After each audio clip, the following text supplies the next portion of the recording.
എൻ്റെ ഒരു ഭാഗ്യം, എല്ലാവരും ആഗ്രഹിക്കുന്ന സംഭവം തന്നെയാണ്. ഏറ്റവും വലിയ ഭാഗ്യം എന്ന് വെച്ചാൽ പുള്ളിയുടെ ഒരു പടം ഇൻഡിപെൻഡൻ്റ് ആയിട്ട് ചെയ്യാൻ പറ്റും. ഒന്നാണ് ലാലേട്ടനുമായിട്ടുള്ള ഒരു എന്താ പറയുക ഒരു ബന്ധം ഉണ്ടാവുന്നത്. കാരണം ഈ ജീപ്പിൻ്റെ അകത്തൊരു ട്യൂബൊക്കെ വെച്ച് പിടിപ്പിക്കുമായിരുന്നു എപ്പോഴും, എന്നിട്ട് ഇതിൻ്റെ കണക്ഷൻ. അപ്പം പുള്ളി അങ്ങനെയാണ് പുള്ളി എവിടെ വീട് മുന്നേ. അപ്പം ഞാൻ പറയുന്നത് കാഞ്ഞിരപ്പള്ളിയാണ്, പുള്ളിക്കറിയാം കാഞ്ഞിരപ്പള്ളിയൊക്കെ കൊണ്ട് വർക്ക് ചെയ്തിട്ടുണ്ട്. അപ്പം അങ്ങനെയാണ് ബന്ധം ആയത്. ഇവിടെ ചില കളർസുകൾക്ക് ഒരു ധാരണയുണ്ട്, അവരാണ് ഈ സിനിമകൾ റെഡിയാക്കുന്നൊരു ധാരണ ചില കളർസുകൾക്ക് കയറി വന്നിട്ടുണ്ട്.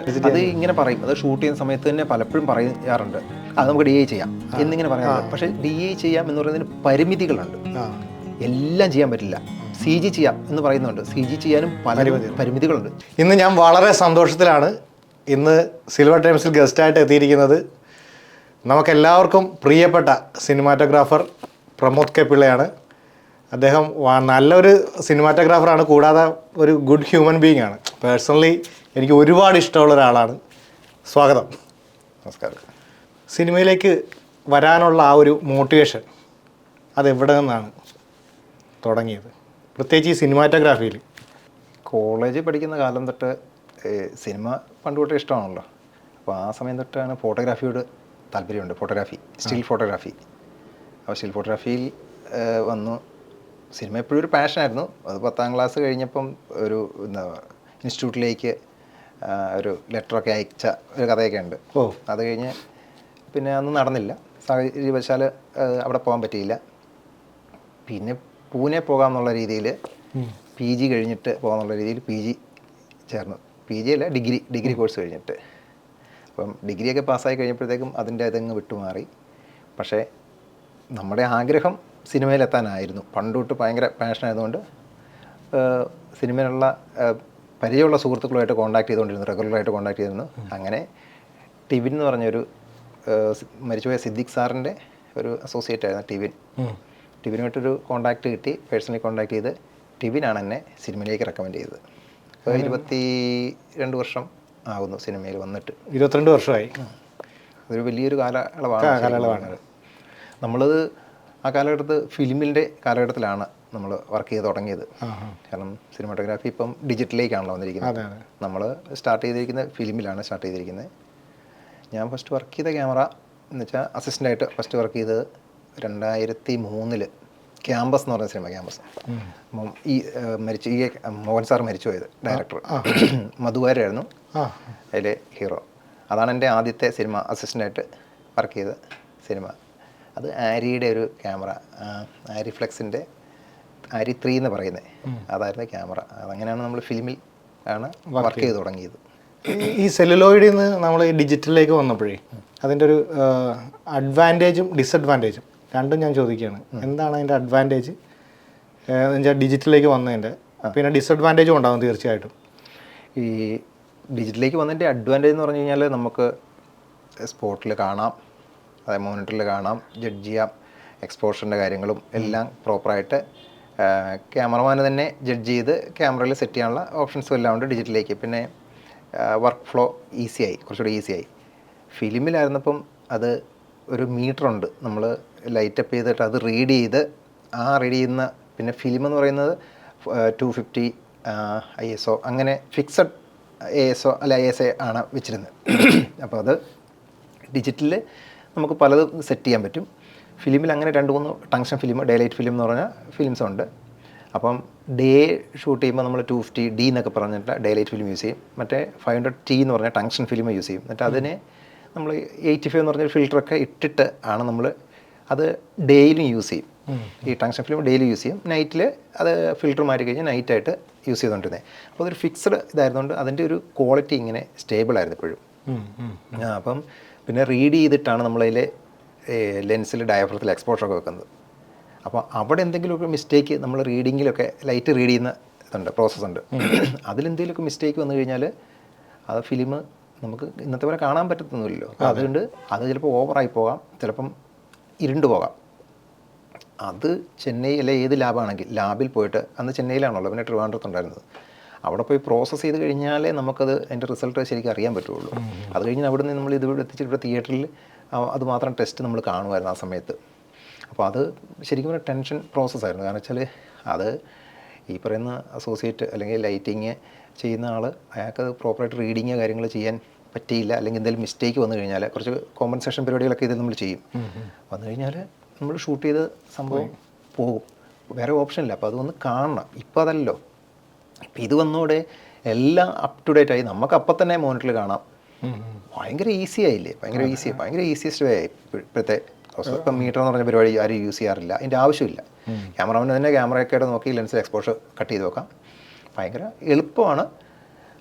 പക്ഷേ ഫിലിമിൻ്റെ ഒരു ലുക്ക് അത് ഭയങ്കരമായിരുന്നു പണ്ടത്തെ. ഇപ്പോഴും അത് പഴയ സിനിമകൾ കാണുമ്പോൾ നമുക്കറിയാൻ പറ്റും ഫിലിമിൽ വരുന്നൊരിത്. ഇപ്പോൾ ഡിജിറ്റലൊരു ആദ്യം ഡിജിറ്റൽ വന്ന സമയത്തൊക്കെ ഒരു ഡിജിറ്റൽ ഫീൽ വരുന്നുണ്ടായിരുന്നു ശരിക്കും. ഇപ്പോൾ അതൊക്കെ മാറി വരുന്നുണ്ട് കേട്ടോ. അലക്സ പോലുള്ള ക്യാമറകൾ നല്ല ക്വാളിറ്റി കൊടുക്കുന്നുണ്ട്. അഡ്വാൻറ്റേജ് ആണ് ഇപ്പോൾ പറഞ്ഞത്. ഒരു ഡിസഡ്വാൻറ്റേജ് അത് എന്താണെന്ന് വെച്ച് കഴിഞ്ഞാൽ ഇപ്പം നമ്മൾ അതിൽ പ്രോപ്പറായിട്ട് ഞാൻ പറഞ്ഞല്ലോ ISO എന്ന് പറയുന്നത് ഇപ്പം ഒരു 250 ആണെങ്കിൽ അല്ലെങ്കിൽ 500 ആണെന്ന് വെച്ചു, അത് ഫിക്സഡ് ആണ് ISO. അതിന് മുകളിലേക്ക് അങ്ങോട്ടും ഇങ്ങോട്ടും മാറാൻ പറ്റത്തില്ല. അതേസമയം ഡിജിറ്റലിൽ ISO എന്ന് പറയുന്നത് 500, പിന്നെ 640, 800, 1200 അങ്ങനെ വേരി ചെയ്തുകൊണ്ടിരിക്കുകയാണ്. ഇപ്പം നമ്മൾ ഡിജിറ്റൽ ഇവിടെ ലൈറ്റ് ഇവിടെ ഇപ്പോൾ ഈ ഇരിക്കുന്ന ലൈറ്റിൽ നമ്മൾ ISO കയറ്റിയിട്ട് ചിലപ്പോൾ ഇവിടെ എക്സ്പോഷർ വെക്കും. മറ്റേന്ന് പറഞ്ഞാൽ അങ്ങനെയല്ല, അത് ഫിലിമിൽ അത് ഓൾറെഡി അത്രയേ ഉള്ളൂ. അതുകൊണ്ട് നമ്മൾ ലൈറ്റ് ബൂസ്റ്റ് ചെയ്തിട്ട് നമുക്ക് എക്സ്പോസ് ചെയ്യാൻ പറ്റുള്ളൂ. അപ്പോൾ ഉള്ള ഗുണമെന്ന് വെച്ച് കഴിഞ്ഞാൽ ചിലപ്പം ബ്ലാക്ക് ആയിട്ടുള്ള ഏരിയയൊക്കെ ബ്ലാക്ക് ആയിട്ട് തന്നെ നിൽക്കും. നമ്മൾ ലൈറ്റ് ചെയ്യുന്ന സ്ഥലത്ത് മാത്രമേ പ്രോപ്പറായിട്ട് ലൈറ്റ് ഉണ്ടാവുള്ളൂ. ഇപ്പോഴും ചിലപ്പോൾ ഡിജിറ്റലിൽ ഇപ്പോൾ ISO കയറ്റിയിട്ട് എല്ലാവരും ഷൂട്ട് ചെയ്യുന്നുണ്ട്. അതായത് എളുപ്പമുണ്ട്. അപ്പം ചിലപ്പോൾ ചെറിയൊരു ട്യൂബ് ലൈറ്റിൻ്റെ വെളിച്ചത്തിൽ നമ്മൾ ഷൂട്ട് ചെയ്യും. അപ്പോൾ ISO കുറച്ച് കയറ്റിയിട്ട് ഷൂട്ട് ചെയ്യുമ്പം ഈ ഡാർക്ക് ഏരിയ ഒക്കെ കുറച്ചുകൂടി ബ്രൈറ്റായി നിൽക്കും. അപ്പം നമുക്കത് ഒന്നേ ഡീലൈറ്റ് ചെയ്യേണ്ടി വരും. അങ്ങനെ കുറച്ച് ഡിസഡ്വാൻറ്റേജ് ഉണ്ട് ശരിക്കും പറഞ്ഞാൽ ഈ ഡിജിറ്റൽ വന്നോടെ. പക്ഷേ ഡിജിറ്റലും പ്രോപ്പറായിട്ട് ഫിലിം ഉപയോഗിച്ചുകൊണ്ടുന്ന പോലെ തന്നെ നമുക്ക് യൂസ് ചെയ്യാൻ പറ്റും. അതിപ്പോൾ 800 സ്റ്റാൻഡേർഡ് ആണെങ്കിൽ 800 വെച്ച് നമ്മൾ അതിൽ നിന്ന് ISO അധികം മാറ്റാതെ 800 നിന്ന് മാറ്റാതെ നമ്മൾ അതിനനുസരിച്ചിട്ട് ലൈറ്റപ്പ് ചെയ്യുകയാണെങ്കിൽ കറക്റ്റ് നമുക്കതൊരു ഫീൽ ഉണ്ടാക്കാൻ പറ്റും ഫിലിമിൻ്റെ തന്നെ. പിന്നെ വേറെന്ന് വെച്ചാൽ നമുക്ക് മുമ്പ് ഫിലിമിന് പൈസ കൊടുക്കേണ്ടതുകൊണ്ട് കുറച്ച് ലിമിറ്റഡ് ആയിട്ട് വളരെ ആക്യുറേറ്റ് ഷോട്ട് ഡിവിഷനൊക്കെ നടത്തിയിട്ടായിരിക്കും ചിലപ്പോൾ. അതും കറക്റ്റാണ്. അതല്ലെങ്കിൽ ഇപ്പം മുഴുവൻ ഷോട്ടും അവിടുന്ന് ഇവിടുന്ന് ഒക്കെ ക്യാമറ കൊണ്ട് പട്ടിപ്പണി എടുപ്പിക്കാന്ന് പറഞ്ഞത് ഇപ്പം അത് കറക്റ്റാണ്. ഇപ്പം ജസ്റ്റ് പറഞ്ഞത്, അതായത് പണ്ടെന്ന് പറഞ്ഞാൽ പ്രോപ്പർ റിഹേഴ്സൽ എടുത്തിട്ട് 2-3 റിഹേഴ്സൽ എടുത്തതിന് ശേഷമേ ഷോട്ട് എടുക്കുള്ളൂ. കാരണം ഒരു ക്യാൻ ഫിലിമിന് അതായത് 400 അടിയാണ് ഒരു ക്യാൻ എന്ന് പറയുന്നത്. 400 അടിക്ക് അന്ന് 12,000 to 15,000 14,000 മറ്റുമാണ് അന്നത്തെ കാലത്ത് ഒരു റോൾ ഫിലിമിൻ്റെ വില. 400 അടിക്ക് 400 അടി എന്ന് പറഞ്ഞാൽ ഏകദേശം 4 മിനിറ്റ് ആണ്ട് 20 സെക്കൻഡോ അത്രയും ലെങ്ത് കിട്ടുള്ളൂ നമുക്ക്. അപ്പം അതുകൊണ്ട് ഷോട്ട് എടുക്കുകയാണെങ്കിൽ പ്രോപ്പറായിട്ട് റിഹേഴ്സൽ ചെയ്തിട്ട് മാത്രമേ ഷോട്ട് എടുക്കുകയുള്ളൂ. 2-3 റിഹേഴ്സൽ കഴിഞ്ഞിട്ടേ ഷോട്ട് എടുക്കുകയുള്ളൂ. ചിലപ്പോൾ 1-2 ടേക്കിൽ ഇത് ഓക്കെ ആവുകയും ചെയ്യും. ഓക്കെ ആക്കും, അല്ലെങ്കിൽ ഫിലിം ഇങ്ങനെ പൊയ്ക്കൊണ്ടിരിക്കില്ല. അതുപോലെ ഷാർപ്പായിട്ട് ക്ലാപ്പ് അടിച്ച് പ്രോപ്പറായിട്ട് ഷൂട്ട് ചെയ്യുള്ളൂ. ഇപ്പോഴൊന്നും അങ്ങനെയല്ല. ശരി റോൾ ചെയ്തോ, നമുക്ക് എന്തെങ്കിലും കിട്ടുവാണെങ്കിൽ കിട്ടട്ടെ എന്നുള്ളത് സാധനമായി. പിന്നെ റിഹേഴ്സലിലും റോൾ ചെയ്യുന്ന പ്രോസസ്സായി. കാരണം അവർ നോക്കുമ്പോൾ കാർഡാണ്, നമുക്കങ്ങനെ എടുക്കാമല്ലോ എന്ന് കരുതി. അപ്പോൾ അങ്ങനെ അതൊരു വലിയൊരു ഇതാണ്. അതായത് അതുകൊണ്ട് പഴയ രീതി തന്നെയായിരുന്നു എപ്പോഴും നല്ലത്. പിന്നെ ഇപ്പം നാച്ചുറൽ എക്സ്പ്രഷൻ കിട്ടും എന്ന് പറഞ്ഞിട്ട് ചിലപ്പോൾ ഇങ്ങനെ കണ്ടിന്യൂസ് പോകുന്നുണ്ട്. അത് ഡിജിറ്റലിലെ ഒരു അഡ്വാൻറ്റേജ് ആണ് ആ ഒരു രീതിയിൽ ചിന്തിച്ച് കഴിഞ്ഞാൽ കേട്ടോ. ആ അഡ്വാൻറ്റേജ് അന്നില്ലായിരുന്നു. പക്ഷെ അന്ന് പ്രോപ്പറായിട്ട് അവർ റിഹേഴ്സൽ ചെയ്യുമ്പോൾ അവർ പ്രോപ്പറായിട്ട് വേണ്ട സാധനം മാത്രമേ എടുക്കുള്ളായിരുന്നു. പിന്നെ അന്ന് ക്യാമറമാനെ ആയിരുന്നു കൂടുതലും ഡിപ്പെൻഡ് ചെയ്തുകൊണ്ടിരുന്നത്. കാരണം ഈ മോണിറ്റർ വരുന്നതിന് മുമ്പുള്ള കാലഘട്ടമല്ലേ. മോണിറ്റർ ഞാനൊക്കെ വന്ന സമയത്ത് മോണിറ്റർ വന്നിട്ടുണ്ട്. അതും ക്വാളിറ്റി ഇല്ലാത്ത വളരെ ലോ റെസിലുള്ള വിഷ്വലാണ് വന്നുകൊണ്ടിരുന്നത്. നമുക്ക് കാണാം എന്നുള്ളത് മാത്രമേ ഉള്ളൂ. പക്ഷേ ഇപ്പം നല്ല ക്രിസ്റ്റൽ ക്ലിയർ ആണല്ലോ ഇപ്പോഴത്തെ ഇതെല്ലാം. അതിനു മുമ്പ് ശരിക്കും പറഞ്ഞാൽ ക്യാമറമാനെയാണ് ഡിപ്പെൻഡ് ചെയ്യുന്നത്. ഫസ്റ്റ് ഫ്രെയിമും ഇപ്പോൾ ട്രോളി മൂവ്മെൻ്റ് ആണെങ്കിൽ ആ ട്രോളി സ്റ്റാർട്ട് ചെയ്യുന്നതിന് മുമ്പുള്ള ആ ഫ്രെയിമും ഡയറക്ടറെ കാണിക്കും, എൻഡും കാണിക്കും. അത്രേ കാണിക്കാൻ പറ്റുള്ളൂ, കാരണം പിന്നെ മൂവ്മെൻ്റ് ആയിരിക്കുമല്ലോ. അത് വെച്ചിട്ട് അതിൻ്റെ ഇടയിൽ എന്ത് സംഭവിച്ചാലും അതിൻ്റെ റെസ്പോൺസിബിൾ ആയിട്ടുള്ളത് ക്യാമറമാൻ ആയിരുന്നു അന്നത്തെ കാലത്ത്. അപ്പം അന്ന് അയാളെ ഏറ്റവും കൂടുതൽ ഡിപ്പെൻഡ് ചെയ്യേണ്ട അവസ്ഥയായിരുന്നു. ഇപ്പോൾ അതൊക്കെ മാറി. ഇപ്പം എല്ലാവർക്കും കാണാമല്ലോ ഇപ്പോൾ ഇത്. അതുകൊണ്ട് അങ്ങനെ ഒരു ഇതുണ്ട്. അപ്പം ആ ഒരു രീതിയിൽ ഈ ക്യാമറമാൻ്റെ സ്വാതന്ത്ര്യം കുറഞ്ഞെന്നിരിക്കും പറയാൻ പറ്റത്തില്ല. എന്നാലും അങ്ങനെ കുറച്ച് ഇത് വന്നിട്ടുണ്ട് ഇപ്പോഴത്തെ ഒരു ടെക്നോളജിയുടെ ഒരു അതിപ്രസരം. പോളിടെക്നിക് അല്ലേ ഫസ്റ്റ് ഫിലിം? Independent polytechnic. അതെ. അതിലേക്ക് എത്തപ്പെട്ടതാണോ നേരത്തെ ടിവിനിലൂടെ? അല്ല, ഞാൻ സിനിമയിലേക്ക് വന്നതാണ് ഈ പറഞ്ഞ ടിവിൻ എന്ന് പറഞ്ഞ ഫ്രണ്ട് വഴിയാണ് നമ്മൾ വന്നത്. അതിലേക്ക് എന്നെ റെക്കമെൻഡ് ചെയ്തത് ക്യാമറമാൻ സതീഷ് കുറുപ്പ് എന്ന് പറഞ്ഞ ആളുണ്ട്. സതീഷ് കുറുപ്പ് ഈ ജിബു ജാക്കബിൻ്റെ അസോസിയേറ്റ് ആയിരുന്നു. സതീഷാണ് അൻവർ സിനിമ ചെയ്ത സതീഷാണ്. പ്രണയം എന്ന് പറഞ്ഞ സിനിമ സതീഷാണ് ചെയ്തത്. അപ്പോൾ പ്രണയത്തിൽ ഞാൻ സതീഷിൻ്റെ അസോസിയേറ്റ് ആയിട്ട് വർക്ക് ചെയ്തിട്ടുണ്ട്. അപ്പം സതീഷിൻ്റെ കൂടെ 2-3 പടങ്ങൾ ചെയ്തിട്ടുണ്ട്. ഇപ്പോൾ ഇപ്പോഴത്തെ ഏറ്റവും അത്യാവശ്യം ഫേമസ് ക്യാമറമാനാണ്. ഇപ്പം റീസെൻ്റ്ലി ദൃശ്യം 2, നേര്, 12th Man, അങ്ങനെ കുറേ സിനിമകൾ സതീഷ് ചെയ്തിട്ടുണ്ട്. ഈ 12th Manലും നേരിലും ഒക്കെ അഡീഷണൽ ക്യാമറ ഞാൻ വർക്ക് ചെയ്യാനും പോയിട്ടുണ്ട്. അവിടെ 4 ക്യാമറ ഷൂട്ട് ചെയ്ത് 1 ക്യാമറ ഷൂട്ട് ചെയ്യാൻ പോയിട്ടുണ്ട് സതീഷിന് വേണ്ടിയിട്ട്. അപ്പോൾ ഈ സതീഷാണ് ഈ പോളിടെക്നിക് എന്ന് പറയുന്ന സിനിമയിലേക്ക് എന്നെ റെക്കമെൻഡ് ചെയ്തത്. കാരണം സതീഷിന് മറ്റാണ് അവരാദ്യം വിളിച്ചതെന്ന് തോന്നുന്നു. അപ്പോൾ സതീഷ് എന്തോ കമ്മിറ്റ്മെൻറ്റ് ഉണ്ടായതുകൊണ്ടാണ്. അപ്പം അങ്ങനെയാണെന്ന് തോന്നുന്നു കേട്ടോ, എനിക്ക് പ്രോപ്പറായിട്ട് അറിയില്ല. സതീഷ് എൻ്റെ പേര് പറഞ്ഞു. അങ്ങനെയാണ് ഞാൻ പപ്പേട്ടനുമായിട്ട് മീറ്റ് ചെയ്ത് ആ പടത്തിലേക്ക് എത്തുന്നത്. അതാണ് എൻ്റെ. അല്ല, ഞാൻ നേരിൻ്റെ ഷൂട്ടിംഗ് നടന്ന സമയത്ത് എപ്പോഴും ഞാൻ വിളിച്ചിരുന്നു. അപ്പം പറഞ്ഞിരുന്നു നേരിലും 12th Manൻ്റെ ഉണ്ടായിരുന്നു. അതും ഒരു അടച്ചിട്ട റൂമിൻ്റെ അകത്തുള്ള ഇൻട്രൊഡക്ഷനിലെ. അപ്പോൾ അതിൽ 4 ക്യാമറ അറ്റ് എ ടൈമിൽ റൺ ചെയ്ത്. അപ്പോൾ 1 ക്യാമറ വർക്ക് ചെയ്തു, 10 ദിവസം വർക്ക് ചെയ്തു. നേരും അതുപോലെ തന്നെ 12th Manലും അതുപോലെ തന്നെ ആയിരുന്നല്ലോ. അതൊരു ഡിഫറെൻറ്റ് എക്സ്പീരിയൻസ് ആട്ടോ. അറ്റ് എ ടൈമിൽ 4 ക്യാമറയിൽ ഷൂട്ട് ചെയ്യുന്ന ഒരു സീൻ ഫുള്ളായിട്ടാണ് അവർ കൊറിയ ചെയ്യുന്നത്. ഒരു സീൻ ഫുള്ളായിട്ട്. അപ്പം ഓരോ ക്യാമറ ഓരോരുത്തർക്ക് പ്ലേസ്മെൻറ്റ് കൊടുക്കുന്നുണ്ട്. പിന്നെ വല്ല റിയാക്ഷൻ ഷോട്ട്സ് മാത്രം എടുത്താൽ മതി. അപ്പോൾ ആ ഒരു സീൻ ടോട്ടൽ കൊറിയ ചെയ്തതിന് ശേഷം മാത്രമേ ഷോട്ട് എടുക്കുകയുള്ളൂ. പ്രോപ്പർ റിഹേഴ്സൽ ചെയ്തിട്ട് ഷോട്ട് എടുക്കുള്ളൂ. കറക്റ്റായിട്ട് സാധനം കിട്ടും, ആക്യുറേറ്റ് റിയാക്ഷൻ കിട്ടും.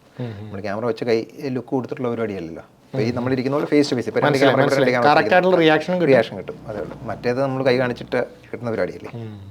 അങ്ങനെ പോളിടെക്നിക്ക് കഴിഞ്ഞിട്ട് പിന്നെ അടുത്താണ് മുന്തിരിവള്ളികൾ സിനിമയാണ് ചെയ്തത്. അത് ജിബു ജേക്കബ് ആയിരുന്നു ഡയറക്ടർ. പുള്ളി എൻ്റെ ആശാനാണല്ലോ. അപ്പം ഞാൻ ഓൾറെഡി ഇൻഡിപെൻഡൻ്റ് ആയല്ലോ.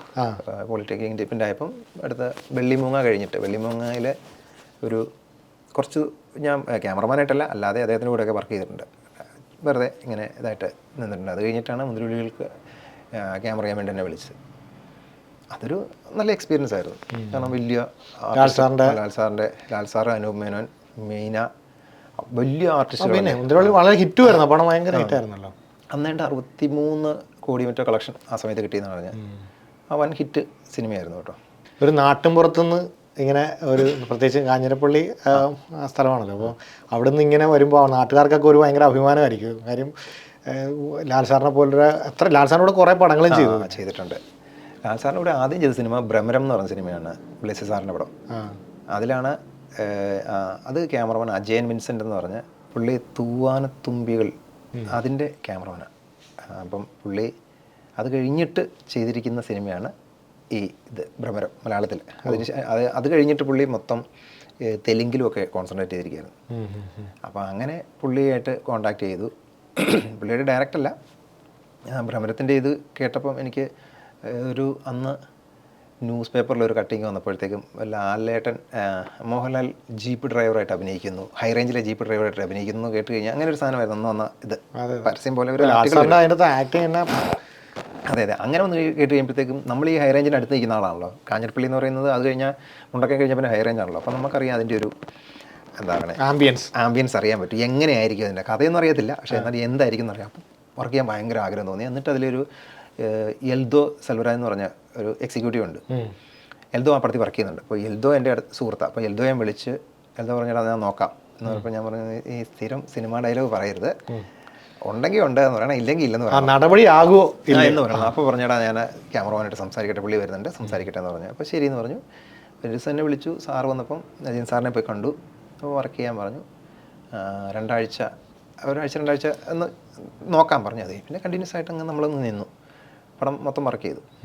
അതൊരു വല്ലാത്ത, അതായത് ഏത് സിനിമ ചെയ്യാൻ പറ്റുന്ന ഒരു എക്സ്പീരിയൻസ് നമുക്ക് ആ സിനിമയിൽ നിന്ന് കിട്ടിയിട്ടുണ്ട്. എന്തും ചെയ്യാവുന്ന, കാരണം അതുപോലത്തെ വലിയൊരു സിനിമയായിരുന്നു. പിന്നെ അത്ര നല്ല എക്സ്പീരിയൻസ് ആണ് ആ പടത്തിൽ. അറിയാലോ, സിനിമ കാണുമ്പോൾ അറിയാലോ ടെക്നിക്കൽ പെർഫെക്ഷൻ ഉള്ള അന്നത്തെ കാലത്ത്. ഇപ്പോൾ 10-12 വർഷം കണ്ടായി. ആ സമയത്ത് ടെക്നിക്കലി ഭയങ്കര, അത് ഫിലിമിലാണ് ഷൂട്ട് ചെയ്തിരിക്കുന്നത്. ആ സമയത്തൊക്കെ ഫിലിമായിരുന്നു. സ്പെഷ്യൽ ലെൻസുകൾ കൊണ്ടുവന്നിട്ടുണ്ട്, പ്രോബ് എന്നൊക്കെ പറഞ്ഞൊരു ലെൻസ് കൊണ്ടുവന്നിട്ടുണ്ട്. അപ്പം നമുക്കതൊക്കെ ഒരിക്കലും നമുക്ക് കാണാൻ പറ്റുന്ന പോലും അല്ല, കാരണം അതൊക്കെ അന്ന് ഹൈദരാബാദിലൊക്കെ ഉള്ളൂ ആ ലെൻസ്. ഹൈദരാബാദിൽ നിന്ന് ലെൻസ് കൊണ്ടുവന്നത് മാക്രോ പോർഷൻസൊക്കെ ഷൂട്ട് ചെയ്യാൻ വേണ്ടിയുള്ളത്. അപ്പം അതൊക്കെ ഭയങ്കര എക്സ്പീരിയൻസ് ആണ്.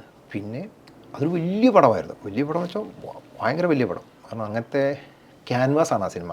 ഹില്ലേരിയ മൊത്തം ഷൂട്ടുകൾ. അതൊരു വലിയ എക്സ്പീരിയൻസ്. അത് വലിയ നമുക്ക് എന്താ പറയുക, എന്തും ചെയ്യാനുള്ള ഒരു എക്സ്പീരിയൻസ് കിട്ടിയിട്ടുണ്ട് സിനിമയിൽ. പിന്നെ അന്നാണ് ലാലേട്ടനുമായിട്ടുള്ള ഒരു എന്താ പറയുക ഒരു ബന്ധം ഉണ്ടാവുന്നത്. കാരണം ഈ ജീപ്പിൻ്റെ അകത്തൊരു ട്യൂബൊക്കെ വെച്ച് പിടിപ്പിക്കുമായിരുന്നു എപ്പോഴും. അതിൻ്റെ കണക്ഷൻ കേൾക്കുന്ന ജീപ്പിൻ്റെ ബാറ്ററിയിൽ നിന്നാണ്. അപ്പോൾ അതിലൊരു ഇൻവെർട്ടറും ഉണ്ട്, ഈ CFL ട്യൂബുകൾ, കാരണം പുള്ളി ഡ്രൈവ് ചെയ്യുമ്പോഴൊക്കെ പുള്ളിയുടെ ഫേസ് ലൈറ്റ് വേണമല്ലോ. അപ്പോൾ ഇതിൻ്റെ പരിപാടി ഞാനാണ് കൂടുതൽ ചെയ്യുന്നത്. അപ്പോഴാണ് പുള്ളി അപ്പുറത്ത് ഇപ്പം ഉണ്ടാവും, ഡ്രൈവിംഗ് സീറ്റിലുണ്ടാവും. ഞാനിങ്ങനെ തോന്നിയിരുന്നിട്ട് ട്യൂബ് വെട്ടും പരിപാടിയൊക്കെ ആയിട്ട് ഇരിക്കും. എന്നിട്ട് ഇതിൻ്റെ കണക്ഷൻ അപ്പം പുള്ളി അങ്ങനെയാണ് പുള്ളി എവിടെ വീട് മുന്നേ. അപ്പോൾ ഞാൻ പറയാം ഇന്നലെ കാഞ്ഞിരപ്പള്ളിയാണ്, പുള്ളിക്കറിയാം കാഞ്ഞിരപ്പള്ളിയൊക്കെ കൊണ്ട് വർക്ക് ചെയ്തിട്ടുണ്ട്. അപ്പം അങ്ങനെയാണ് ബന്ധം ആയത്. അപ്പം ലാൽ സാറിന് ഒരാളെ കണ്ടാൽ പ്രത്യേകിച്ച് പരിചയപ്പെട്ട് കഴിഞ്ഞാൽ അദ്ദേഹം ഒരാളെ മറക്കില്ല അല്ലേ? പുള്ളി അങ്ങനെ ഒരു ഇതുണ്ട്. അങ്ങനെ നോക്കുമ്പോൾ പ്രമോദറിന് എത്ര വർക്കുകൾ കഴിഞ്ഞു, പ്രമോദറിനായിട്ട് നല്ലൊരു ഇപ്പോൾ എവിടെ വെച്ച് കണ്ടാലും ഹായ് പറയുന്ന ഉള്ളൊരു ബന്ധമുണ്ട്. കാരണം ഇത്രയും സിനിമകൾ ചെയ്തു. പിന്നെ ഏറ്റവും വലിയ ഭാഗ്യം അന്നൊക്കെ ഞാൻ അസിസ്റ്റൻ്റായിട്ടൊക്കെ വർക്ക് ചെയ്യുന്നു. അതിനുശേഷം പുള്ളിയുടെ പടങ്ങളിൽ അസോസിയേറ്റായിട്ട് സതീഷിൻ്റെ ഇത് വർക്ക് ചെയ്തു, ലേഡീസ് ആൻഡ് ജെന്റിൽമാൻ, അതിൽ അസോസിയേറ്റായിട്ട് വർക്ക് ചെയ്തു. അത് കഴിഞ്ഞിട്ട് പ്രണയത്തിൽ അസോസിയേറ്റായിട്ട് വർക്ക് ചെയ്തു, അത് സതീഷായിരുന്നു. അപ്പം അങ്ങനെ ബന്ധങ്ങൾ ആയല്ലോ. അത് അസോസിയേറ്റ് ആയിട്ടല്ലേ വർക്ക് ചെയ്യുള്ളൂ. ഞാൻ ശരിക്കും പ്രമോദറിനെ ഏറ്റവും കൂടുതൽ മിക്കവാറും ഈ ഇടയ്ക്ക് ഒരു ജിമ്മിൽ എന്തോ ഒരു അങ്ങനെ ഒരു അഡ്വർടൈസ്മെൻറ്റ്, അത് എന്തായിരുന്നു സംഭവം? അത് കോവിഡിൻ്റെ സമയത്ത് ഇരുന്ന സമയത്ത് ഇന്നപോലെ പുള്ളി ജിമ്മല്ല, ഇമ്പോർട്ടൻ്റ് ആയിട്ട് ചെയ്യാൻ ഉദ്ദേശിച്ചത് ഒരു പുള്ളിയുടെ വീടിൻ്റെ അവിടെ ഒരു പച്ചക്കറി കൃഷിയുണ്ട്, വീടിൻ്റെ ബാക്ക് സൈഡ് അളമക്കരയുള്ള വീടിൻ്റെ അവിടെ. അപ്പോൾ അതിനെ ഈ പച്ചക്കറി കൃഷിയെ ഒന്ന് പ്രൊമോട്ട് ചെയ്യാൻ വേണ്ടിയിട്ട് ആയിട്ടുള്ള രീതിയിലാണ് ആ വീഡിയോ ഒന്ന് ഷൂട്ട് ചെയ്തത്. പക്ഷേ അത് കഴിഞ്ഞപ്പോഴത്തേക്കും അത് ഷൂട്ട് ചെയ്തു 1.5 മണിക്കൂർ കൊണ്ട് ഷൂട്ട് ചെയ്തതാണ് ആ വീഡിയോ. അങ്ങനെ പോയി രാവിലെ 7 മണിക്ക് 7:30 തുടങ്ങി 9 മണിയാകുമ്പോഴത്തേക്കും ഷൂട്ട് ചെയ്താണ് പച്ചക്കറിയിലെ ഇത് കൃഷി. അത് കഴിഞ്ഞിട്ടാണ് പിന്നെ ജിമ്മിലേക്ക് കടന്നത്. കാരണം പുള്ളിക്ക് അന്നേരം കുക്കിങ്ങിൻ്റെ സാധനം എടുക്കാൻ ഉണ്ട്, പിന്നെ ജിമ്മിൻ്റെ സംഭവമുണ്ട്. അങ്ങനെ അത് അങ്ങ് കണ്ടിന്യൂസ് ആയിട്ട് അന്നൊരു ദിവസം ഫുള്ള് ഇതിന് വേണ്ടിയിട്ടുള്ള ഷൂട്ടിങ്ങുകളായിരുന്നു. അത് ആ സമയത്ത് ചെയ്ത ഒരു ഇതാണ്, കോവിഡുമായിട്ട് ബന്ധപ്പെട്ട്. കോവിഡിൻ്റെ സമയത്ത് ഫ്രീ ആയിരുന്നപ്പം അങ്ങനെ ചെയ്തതാണ് അത്. എൻ്റെ ഒരു ഭാഗ്യം, എല്ലാവരും ആഗ്രഹിക്കുന്ന സംഭവം തന്നെയാണ്. ഏറ്റവും വലിയ ഭാഗ്യം എന്ന് വെച്ചാൽ പുള്ളിയുടെ ഒരു പടം ഇൻഡിപെൻഡൻ്റ് ആയിട്ട് ചെയ്യാൻ പറ്റി. മുന്തിരിവള്ളി തളിർക്കുമ്പോൾ എന്ന് പറഞ്ഞ സിനിമ ഫുൾ എൻ്റെ പേരിൽ എനിക്ക് ചെയ്യാൻ പറ്റി. അതിലും മുന്നേ ഒരു വലിയ ഭാഗ്യം ഉണ്ടായിരിക്കുന്ന സിദ്ദിഖ് സാറിന് വേണ്ടിയിട്ട് ലേഡീസ് ആൻഡ് ജെന്റിൽമാൻ എന്ന് പറഞ്ഞ സിനിമയിൽ 2 ദിവസം എനിക്ക് ഷൂട്ട് ചെയ്യാൻ പറ്റിയിട്ടുണ്ട്. ഒരു സോങ്ങിൻ്റെ കുറച്ച് പോർഷൻസും അത് ന്യൂക്ലിയസ് മാളിലായിരുന്നു ഇവിടെ കൊച്ചിയിൽ. പിന്നെ സതീഷിൻ്റെ ഫാദർ മരിച്ചപ്പം അതിന് വേണ്ടിയിട്ട് പെട്ടെന്ന് പോകേണ്ടി വന്നപ്പം അങ്ങനെ ഒരു ദിവസം ഷൂട്ട് ചെയ്തിട്ടുണ്ട്. അങ്ങനെ 2 ദിവസത്തോളം എനിക്കതിൽ അങ്ങനെ ഷൂട്ട് ചെയ്യാൻ പറ്റി ആദ്യമേ. അതിനുശേഷം അത് ഇൻഡിപെൻഡൻ്റ് ആയിട്ട് ഷൂട്ട് ചെയ്യാൻ പറ്റി ഫിലിമിൽ. അത് കഴിഞ്ഞിട്ടാണ് ഈ മുന്തിരിവള്ളികൾ വരുന്നത്. അത് ജിബു ജേക്കബാണ് എന്നെ വിളിച്ചത്. അതിലെനിക്ക് ഒരുപാട് നന്ദിയുണ്ട്. കാരണം വെച്ചാൽ എൻ്റെ സ്വന്തം പേരിൽ മോഹൻലാലിൻ്റെ ഒരു പടം ചെയ്യാൻ പറ്റുക എന്ന് പറയുന്നത് വലിയ കാര്യമല്ലേ. കാരണം ഒരുപാട് പേര് ആഗ്രഹിക്കുന്നതാണ്. അപ്പം പുള്ളിയെ കാണാൻ വേണ്ടി ഒരുപാട് ഹിറ്റ് പടം. അതും ഹിറ്റ് പടം, നല്ല ഫാമിലി ഓറിയൻറ്റഡ് ആയിട്ടുള്ളൊരു സിനിമ, നല്ല അഭിപ്രായം കിട്ടിയൊരു സിനിമയാണ്. നല്ല ഹിറ്റായിരുന്നു. അതുപോലെ ഫോട്ടോഗ്രാഫിക്കും ആ സമയത്ത് കുറേ ആൾക്കാർ എന്നെ വിളിച്ച് നല്ല അഭിപ്രായം പറഞ്ഞു. നല്ല ഫോട്ടോഗ്രാഫിയാണ്, നല്ല ലൈറ്റിംഗ് ആണ് എന്നൊക്കെ പറഞ്ഞിട്ട് കുറച്ചുപേർ അഭിപ്രായം പറഞ്ഞു കേട്ടോ. കാരണം ആ സബ്ജക്റ്റിന് പറ്റുന്ന രീതിയിലുള്ള ലൈറ്റപ്പും ഫോട്ടോഗ്രാഫി ചെയ്തിട്ടുള്ളൂ. അല്ലാതെ മാരക ഫോട്ടോഗ്രാഫി ഒന്നും ഒരിക്കലും അതിനെ പറയാൻ പറ്റില്ല. ആ സബ്ജക്റ്റ് എന്താണോ ഡിമാൻഡ് ചെയ്തത് അത് ചിലർക്ക് ഇഷ്ടപ്പെട്ടിട്ടുണ്ടാവില്ല. അതിലൊരിക്കലും ഫോട്ടോഗ്രാഫി മുഴച്ചു തന്നിട്ടില്ല. അതാണ് അതിൻ്റെ ഒരു ഗുണം എൻ്റെ നോട്ടത്തിൽ. അപ്പോൾ അതാണ് ഏറ്റവും മികച്ചത്, അതാണ് വേണ്ടത്. കാരണം അത് ചില ക്യാമറമാരൊക്കെ എന്നെ വിളിച്ച് പറയുകയും ചെയ്തിട്ടുണ്ട്. ചിലതെന്നല്ല, മലയാളത്തിലെ വലിയ സാലു ജോർജ് എന്ന് പറഞ്ഞ ക്യാമറമാൻ സാലു സാറൊക്കെ എന്നെ വിളിച്ചിട്ട് പറഞ്ഞു നന്നായിട്ടുണ്ട് കേട്ടോ എന്നൊക്കെ പറഞ്ഞിട്ട് പുള്ളിക്ക് നല്ല അഭിപ്രായം പറഞ്ഞു. അത് കേൾക്കുമ്പോൾ നമുക്ക് വലിയ ഇതാണ്. കാരണം നമ്മൾ ഗുരുക്കന്മാരായിട്ട് കാണുന്ന ആൾക്കാരല്ലേ അവരെയൊക്കെ, അത് വലിയ അംഗീകാരമാണ്. പിന്നെ അതിനുശേഷമാണ് പിന്നെ നല്ല ഗ്യാപ്പ് ഉണ്ടായിരുന്നു. അത് കഴിഞ്ഞിട്ട് പിന്നെ പരസ്യങ്ങളൊക്കെ ആയിട്ട് ഇങ്ങനെ പോയി, കുറേ പരസ്യങ്ങൾ ഇടയ്ക്ക് ചെയ്തു. പിന്നെ ഈ എലോണിൻ്റെ പകുതി, എലോൺ എന്ന് പറഞ്ഞ സിനിമയിൽ അതിൻ്റെ ഒരു പകുതി അടുത്ത് ഷൂട്ട് ചെയ്ത് 2 പേര് ഷൂട്ട്. അത് അഭിനന്ദൻ രാമാനുജനാണ് കുറച്ച് പോർഷൻ ചെയ്ത്, മേജർ പോർഷൻ. ബാക്കി പോർഷൻസ് ഷൂട്ട് ചെയ്ത് ഞാനാണ്. അഭിനന്ദന് വേറെന്തോ കമ്മിറ്റ്മെൻ്റ് എന്തോ ഉണ്ടായിരുന്നു. അപ്പം പുള്ളിക്ക് അത് വർക്ക് ചെയ്യാൻ പറ്റാത്തപ്പം എന്നെ വിളിച്ച് അങ്ങനെ അറേഞ്ച് ചെയ്ത് ഞാനാണ് പോയത് ബാലൻസ് ഷൂട്ട് ചെയ്ത്. അത് കഴിഞ്ഞിട്ട് പിന്നെ വേറെ ഒരു സിനിമ ചെയ്തത് ഷൈൻ ടോം ചാക്കോയുടെ ഒരു സിനിമയാണ്. ചാട്ടുളി എന്നാണ് പടത്തിൻ്റെ പേര്. ഒരു ഫോറസ്റ്റ് ബേസ് ചെയ്തിട്ടുള്ള ഒരു ത്രില്ലർ പരിപാടിയാണ്. ഫോറസ്റ്റ് ബേസ് ചെയ്തിട്ടുള്ള ഒരു പടം. ജസ്റ്റിനല്ലേ എൻ്റെ അപ്പോൾ ജസ്റ്റിന് അറിയാമല്ലോ. അതിൽ നല്ലൊരു പാട്ടുണ്ടായിരുന്നല്ലോ, ആ പാട്ടൊന്ന് പാടാൻ പറ്റുമോ? അല്ല, അത് അവർ റിലീസ് ചെയ്യാതെ നമ്മൾ പാടിയിട്ട് കാര്യമില്ലേ. പിന്നീട് അങ്ങനെയാണെങ്കിൽ പഴയ ഒരു നല്ലൊരു ഗാനം ഒന്ന് പാടാമോ? എനിക്ക് പേരെടുത്ത് പറയാനില്ല, എല്ലാം നല്ലതാണ്. അതിൽ നിങ്ങൾക്ക് ചോയ്സ് ഉണ്ടാവും. നീലവാനച്ചോലയിൽ നീന്തിടുന്ന ചന്ദ്രികേ, നീലവാനച്ചോലയിൽ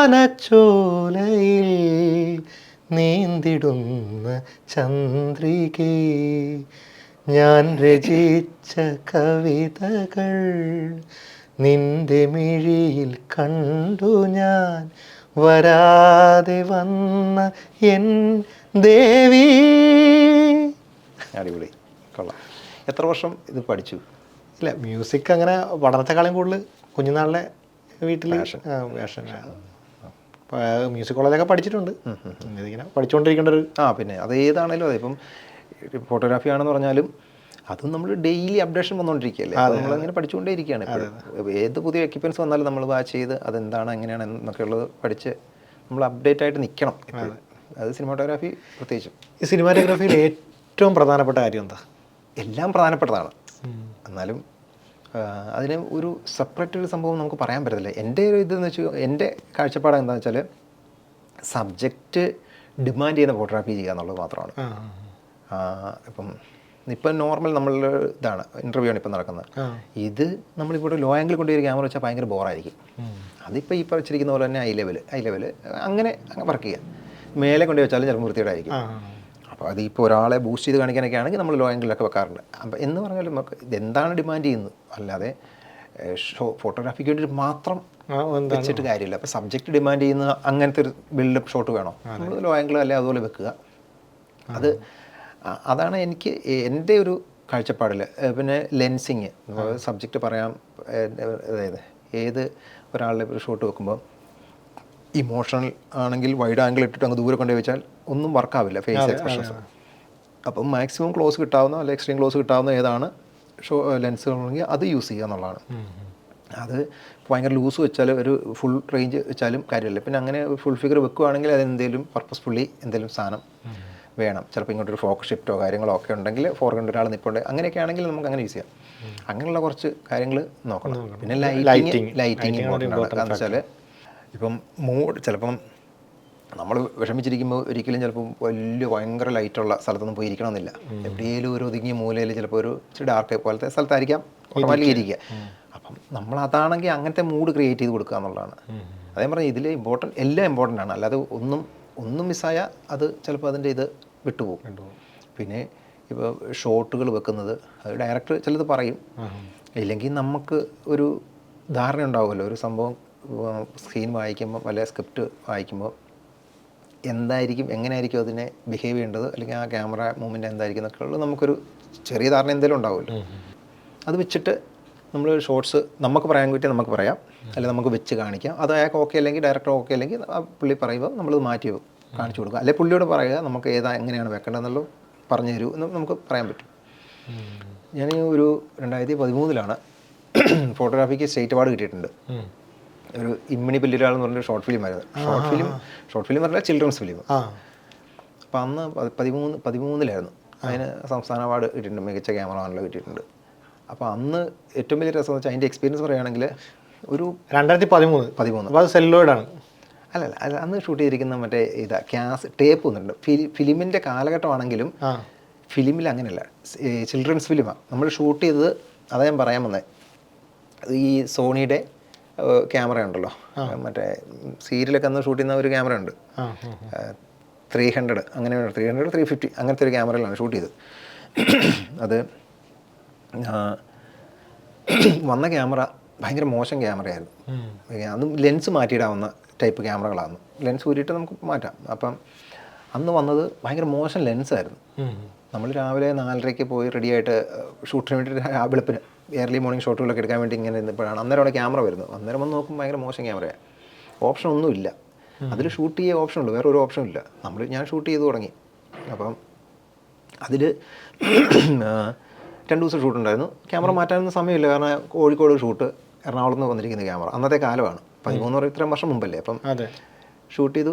സബ്ജക്റ്റ് എന്താണ് പറഞ്ഞിരിക്കുന്നത് അതനുസരിച്ചിട്ട് നമ്മൾ നല്ല ഇതായിട്ട് ഷൂട്ട് ചെയ്തു. അത് ആ സമയത്ത് അതൊരു ഫിലിം ക്യാമറയിൽ ഷൂട്ട് ചെയ്ത് നല്ല ക്വാളിറ്റി ആയിരിക്കും. ഇതിൽ ഷൂട്ട് ചെയ്ത ക്വാളിറ്റി ഭയങ്കര മോശം ക്വാളിറ്റി ആയിരുന്നു. പക്ഷേ ക്വാളിറ്റിയിലല്ലായിരുന്നു എന്നുള്ളത് അവർ ഇത് ചെയ്യും. അവാർഡ് കമ്മിറ്റി ഓരോ മെൻഷൻസ് എന്തോ പറയല്ലേ, ഓരോ ഒരാൾക്ക് അവാർഡ് കൊടുക്കുമ്പം എന്തുകൊണ്ടാണെന്നുള്ള സാധനം അതിൽ പറയുമല്ലോ. അവർ പറഞ്ഞിരിക്കുന്ന ആ സബ്ജക്റ്റ് ഡിമാൻഡ് ചെയ്യുന്ന രീതിയിലുള്ള ഫോട്ടോഗ്രാഫിയാണെന്ന് മാത്രം പറഞ്ഞിരിക്കുന്നത്. അല്ലാതെ അതിൻ്റെ ക്ലാരിറ്റി കുറവായിരുന്നോ ക്ലിയർ ഉണ്ടായിരുന്നോ അതൊന്നും അല്ല അവർ നോക്കിയിരിക്കുന്നത്. ആ സബ്ജക്റ്റ് എന്ത് ഡിമാൻഡ് ചെയ്യുന്നു അത് ചെയ്തിട്ടുണ്ടെന്ന് പറഞ്ഞു. അത് കറക്റ്റായിരുന്നു, ഞാനും അതാണ് ചെയ്തത്. പക്ഷെ ഞാൻ പറഞ്ഞു അത് നല്ല ക്യാമറ ആയിരുന്നേ, നല്ല ക്ലിയർ സാധനം കിട്ടിയേ. അത് എൻ്റെ ആശാൻ ജിബു ഞാൻ അതിനെ കാണുന്ന വല്ലഭന് പുല്ലും ആയുധം എന്ന് പറഞ്ഞ കണക്ക് കിട്ടിയത് വെച്ചിട്ട് പ്രമോദേട്ടൻ്റെ ക്രിയേറ്റിവിറ്റി അവിടെ കൊണ്ടുവന്നു. അന്ന് ഇത് കണ്ടിട്ട് ഈ ചിൽഡ്രൻസ് ഫിലിം കണ്ടിട്ട് ക്യാമറ ജിബു ജേക്കബ് എൻ്റെ ആശാൻ പുള്ളി ഇത് കണ്ടു. പുള്ളി എന്നോട് ചോദിച്ചു, എടാ നിനക്കിത് 5D അന്ന് 5D Mark II എന്ന് പറഞ്ഞ ക്യാമറ വന്നിട്ടുണ്ട്, Mark II Mark III വന്നിട്ടുണ്ട്, നിനക്ക് അതിൽ ചെയ്താൽ പോരായിരുന്നു, നല്ല ക്ലാരിറ്റി ആവുകയല്ലേ എന്നോട് ചോദിച്ചു. അപ്പോൾ ഞാൻ പറഞ്ഞു ചേട്ടാ ഇല്ല അത് കിട്ടിയില്ല, നമ്മൾ ഇതിലാണെന്ന് എടുത്തതെന്ന് പറഞ്ഞു. എന്നിട്ട് പുള്ളി അന്ന് കണ്ടപ്പോഴേ പുള്ളി പറഞ്ഞു നല്ല വർക്കായത്, നന്നായിട്ടുണ്ട് എന്ന് പറഞ്ഞു. പുള്ളി അവാർഡ് കിട്ടുന്നതിന് മുമ്പാണ് കേട്ടോ ഇത് കാണിച്ചപ്പോൾ, ആദ്യം പുള്ളിയെ കാണിച്ചത്, അതിനാണ് അവാർഡ് കിട്ടിയത്. അപ്പം ഞാൻ പറഞ്ഞു അവാർഡ് കമ്മിറ്റി നോക്കുന്നത് ഇതിൻ്റെ ക്ലാരിറ്റിയോ ക്വാളിറ്റിയോ ഒന്നും അല്ല, എങ്ങനെയാണ് സബ്ജക്റ്റിനെ അയാൾ ട്രീറ്റ് ചെയ്തു എന്നുള്ളത് മാത്രമാണ്. അന്ന് DI ഒന്നും ഇല്ലാത്ത കാലമാണ് ശരിക്കും. എന്താണ് ഈ DI? അതൊരു വലിയ പ്രോസസ്സ് തന്നെയാണ്. അതായത് നമ്മളിത് ഷൂട്ട് ചെയ്യുന്നത് ലോഗ് എന്ന് പറഞ്ഞ ഇതിലായിരുന്നു ഷൂട്ട് ചെയ്യുന്നത്. അതായത് നമ്മൾ ഷൂട്ട് ചെയ്യുമ്പോൾ അതിൻ്റെ ഹൈ ക്വാളിറ്റി സാധനം വരുന്നത് ഒരു കളറൊന്നും ഇല്ലാതെ ഒരു കളർലെസ് ആയിട്ട് ഒരു ഫെയ്ഡായിട്ട് നരച്ച മാതിരി ഇരിക്കുകയുള്ളൂ. അതിനെ നമ്മൾ സ്യൂട്ടിൽ കയറ്റിയിട്ട് ഡിജിറ്റൽ ഇൻ്റർമീഡിയറ്റ് എന്നാണ് ഇത് പറയുന്നത്. അപ്പം അതിനെ നമ്മൾ ഒരു DI സ്യൂട്ട് കയറ്റി പല സോഫ്റ്റ്വെയറുകളുണ്ട്. ഇപ്പോൾ ഡാവിൻസി ഉണ്ട്, റിസോൾവ് ഉണ്ട്, ബേസ് ലൈറ്റ് ഉണ്ട്. ഇവിടെ ബേസ് ലൈറ്റ് ഇവിടെ കേരളത്തിൽ 1-2 ഇടത്തുണ്ട്, ഡാവിൻസിയാണ് കൂടുതലുള്ളത്. അപ്പം ബേസ് ലൈറ്റ് കോസ്റ്റ്ലിയാണ്. അതുകൊണ്ട് ഇപ്പം മുന്തിരിവള്ളി നിൽക്കുമ്പോൾ എന്ന് പറഞ്ഞത് ചെയ്തത് ചെന്നൈയിലായിരുന്നു, ഞാൻ ബേസ് ലൈറ്റിലാണ് ഗ്രേഡ് ചെയ്യിച്ച്. ഇപ്പോൾ ചാട്ടുള്ളി ചെയ്തിരിക്കുന്നത് ഡാവിൻസി റിസോൾവിലാണ്. അപ്പം അതിപ്പം സോഫ്റ്റ്വെയർ ഏതാണേലും ജോലി അറിയാവുന്നവർക്കാണ് നല്ലപോലെ ചെയ്യാൻ പറ്റും. പിന്നെ നമ്മൾ ഷൂട്ട് ചെയ്ത് കൊടുക്കുന്ന ഫുട്ടേജിൻ്റെ ക്വാളിറ്റി പോലെ ഇരിക്കും. അപ്പോൾ ഇതിനെ ഈ കളറിലേക്ക് മാറ്റുന്ന പ്രോസസ്സാണ് ശരിക്കും പറഞ്ഞാൽ DI. അത് നമുക്ക് ഓരോ ലെയറായിട്ടും ഇതിൽ എടുക്കാൻ പറ്റും. ഈ ലോഗിൽ ഷൂട്ട് ചെയ്യുന്നുണ്ട്. എക്സാമ്പിൾ ഇപ്പം ഫോട്ടോ എന്ന് പറയുന്നത് അതാകുമ്പോൾ എല്ലാവർക്കും മനസ്സിലാകും. ഫോട്ടോ എന്ന് പറയുന്നത് JPEG എന്ന് പറയുന്നതും RAW എന്ന് പറയുന്നതുണ്ട്. അപ്പോൾ JPEG എന്ന് പറഞ്ഞാൽ ഒരു സിംഗിൾ ഫയലായിട്ട് ഇങ്ങനെ വരുവുള്ളൂ. അതിൽ കളർ ചെയ്യാനുള്ള പരിമിതികളുണ്ട്. പക്ഷേ RAW എന്ന് പറഞ്ഞ ഫോർമാറ്റിലാണ് ഷൂട്ട് ചെയ്യുന്നതെങ്കിൽ ക്വാളിറ്റി വലുതായിരിക്കും, സൈസ് വലുതായിരിക്കും, നമുക്ക് ഓരോ ലെയറും ഓരോ കളറും എടുത്തിട്ട് ചെയ്യാൻ പറ്റും. എന്ന് പറഞ്ഞ പോലെ തന്നെയാണ് ഇതിലെ വീഡിയോയിൽ ഈ പറയുന്ന DIയിലെ പ്രോസസ്സ്. നമുക്ക് ഈ DI വരുന്നത് ഇപ്പോൾ അതുകൊണ്ട് നമുക്ക് സിനിമാറ്റോഗ്രാഫിയിൽ ഒരുപാട് ഗുണമുള്ളൊരു സംഭവമാണ് മേഖല. ഭയങ്കര ഗുണം. ഞാൻ ചോദിക്കും കാര്യം കളറിങ്ങും ബാക്കിയുള്ള എല്ലാ കാര്യങ്ങളും വേണം, ടോണും എല്ലാം മാറ്റാൻ പറ്റുന്ന ഒരു മുമ്പ് എറർ മാറ്റാൻ വേണ്ടിയിട്ടാണ് DI ഉപയോഗിച്ചെങ്കിൽ ഇപ്പം എല്ലാത്തിനും പറ്റും. അപ്പം ഒരു ബെസ്റ്റ് സിനിമാറ്റോഗ്രാഫറിന് ഒരു അവാർഡ് കൊടുത്തു കഴിഞ്ഞാൽ അതുപോലെ DIക്കാർക്ക് കൂടെ അതിൻ്റെ അതൊരു പാർട്ട് കൊടുക്കേണ്ടി വരുമോ? അത് പാർട്ട് കൊടുക്കേണ്ടി വരുമെന്ന് വെച്ച് കഴിഞ്ഞാൽ അത് കറക്റ്റാണ്. പക്ഷേ ഞാൻ എൻ്റെ ഒരു പേഴ്സണലായിട്ടുള്ള ഒരു ഇത് പറയുകയാണെങ്കിൽ നല്ല രീതിയിൽ ഫോട്ടോഗ്രാഫി ചെയ്ത് വെച്ച് കഴിഞ്ഞാൽ മാത്രമേ ആ കളർസിന് നല്ലപോലെ ഗ്രേഡ് ചെയ്യാൻ പറ്റുള്ളൂ. വെറുതെ മോശമായിട്ട് എന്തെങ്കിലും എടുത്ത് കൊടുത്തിട്ട് ഇതെനിക്ക് ഏതെങ്കിലും ഒരു റെഫറൻസ് ഒരു സിനിമയും കാണിച്ചിട്ട് എനിക്ക് ഇതുപോലെ ഉണ്ടാക്കി തരണം എന്ന് പറഞ്ഞാൽ കളർസിൽ പരിമിതികളുണ്ട്, ഭയങ്കര പരിമിതികളുണ്ട്, അയാൾക്ക് പാടാണ്. അപ്പം ഇത് ഈക്വൽ ഇമ്പോർട്ടൻസ് എന്ന് വേണേൽ പറയാം. ഇയാൾ കൊടുക്കുന്ന ഔട്ട്പുട്ട്, ഇയാൾ ഉണ്ടാക്കി കൊടുക്കുന്ന ഒരു സാധനത്തിനെ മാത്രമേ ഒരു കളർസിനെ അതിനെ കുറച്ച് മനോഹരമാക്കാൻ. ഈ ഇപ്പം ഞാൻ ക്യാമറമാനാണ്, ഞാൻ വളരെ മോശമായിട്ടാണ് ഇത് ഷൂട്ട് ചെയ്തിട്ട് കൊടുക്കുന്നതെങ്കിൽ ആ പുള്ളിക്കാരന് ഒരു പരിധി കൂടുതൽ നന്നാക്കാൻ പറ്റില്ല.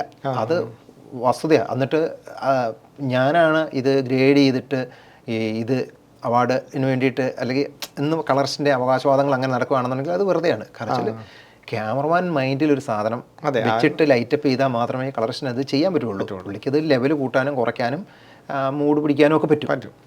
ആ മൂഡ് നമ്മൾ അവിടെ സ്പോട്ടിൽ ചെയ്ത് കൊടുത്താലേ ഈ പുള്ളിക്കത് ചെയ്യാൻ പറ്റുള്ളൂ. അപ്പോൾ ശരിക്കും പറഞ്ഞാൽ ഇമ്പോർട്ടൻ്റ് എൻ്റെ നോട്ടത്തിൽ കളർസിനെ ഞാൻ ഒരിക്കലും കുറച്ച് കാണുന്നില്ല. പക്ഷേ ക്യാമറമാൻ്റെ ഒരു ഇതാണ്, അല്ലെ പണി അറിയാൻ മേലത്തെ ക്യാമറമാൻ ആയിരിക്കണം അത്. പക്ഷേ ഇവിടെ ചില കളർസുകൾക്ക് ഒരു ധാരണയുണ്ട്, അവരാണ് ഈ സിനിമകൾ റെഡിയാക്കുന്നൊരു ധാരണ ചില കളർസുകൾക്ക് കയറി വന്നിട്ടുണ്ട്, അങ്ങനെ വന്നു തുടങ്ങിയിട്ടുണ്ട്. കാരണം വെച്ചാൽ